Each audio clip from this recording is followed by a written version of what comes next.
1 in 5 Canadians suffer from mental health issues. Studies show only 50% of people with depression get the support they need. Since sharing my struggles, I've had an overwhelming response from people online. The #1 question I've received, how do I get help? So here to walk us through that process is Dr. David Gratzer, physician and psychiatrist, at the Center for Addiction and Mental Health. Good morning, doctor. Thanks for being here. Good morning. Thanks for having me. Okay, so we've all felt down. We've all felt lost. But when do we know that it's a problem? Sure. So we all have changes in our mood. We have good days and bad days. Things become more problematic when it stays with us, when it's more than a few hours, but it's days, when functionality changes. I thrive at work, but I can't get out of bed. And of course, suicidal thoughts are always a medical emergency and should be treated as such. Can we work out any of this on our own? And if we're trying to on our own, what should we be doing? Sure. Well, lots of us get stressed, to use the colloquial expression, and then the question becomes what to do. And all the sort of advice doctors give us that we don't like to hear actually turns out to be pretty meaningful. So when you're feeling very stressed out, less coffee, avoid alcohol and cannabis. Yes, avoid cannabis. Exercise really does make a difference. But it's also true sometimes when we're stressed, it takes on a life of its own, and we need to be more concerned. Absolutely. So in my case, I was doing all of those things. I was exercising, getting regular sleep as much as I could. Right. I was avoiding alcohol. I was meditating. And then it still wasn't enough. I still wasn't okay. And I think a lot of people are in that position where you're like, okay, but like now, how do I even fix this? What do you do then?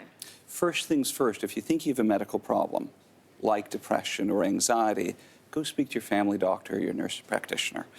It's important to get help. There are also a lot of resources available, but the first thing to do, I think, is talk to a medical professional and talk about how you've been doing and why you've been trying to empower yourself and it's not working. Okay, what if you're in a position, and I hope you know this, but what if you're in a position where you don't necessarily have a family doctor? Sure. Can you go to an ER? Is that your next step? Are there sources available online? There are a lot of resources available online, emergency departments if it's an emergency, absolutely. There are walk-in clinics and so on.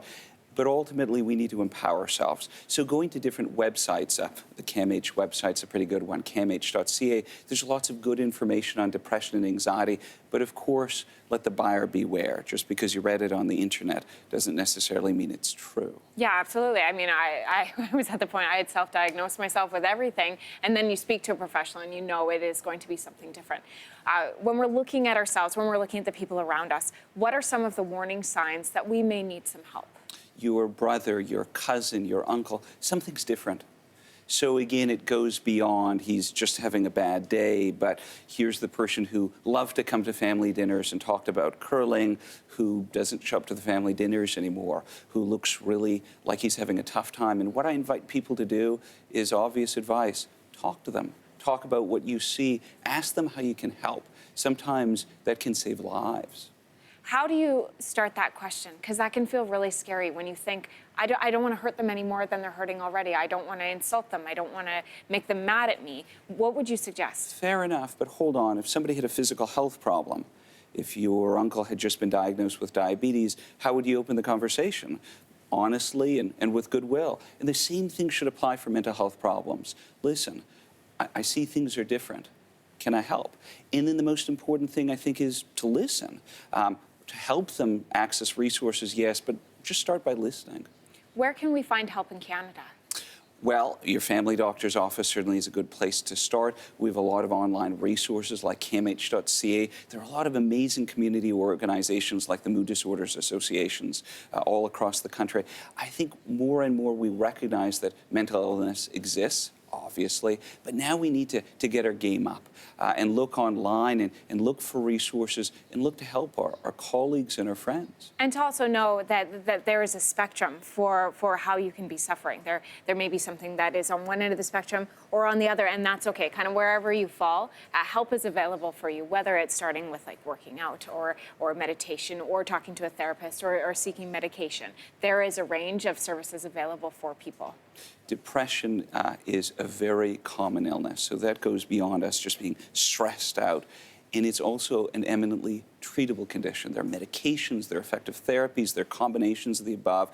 People can get better, they can get back to work, they can get back to life. This is a very hopeful message. For years, we didn't like to talk about mental illness. Now we are, but let's get our game up and help people as well. I like that. You can get better. You can get better. Simple as that. Thank you so much for coming on, Doctor. Thank you, and thank you for speaking out on this. No, I'm happy to. It's hard, but I'm happy to. Hey, don't forget, Canada, all morning we've been showing you how to participate in Bell Let's Talk. One of the ways is tweeting, as simple as that. So Bell will donate 5 cents to mental health initiatives for every tweet and retweet using Bell Let's Talk. So get tweeting. We'll be right back. Hey, thanks for watching. If you liked this, be sure to subscribe here, or you can check out more Your Morning videos right here.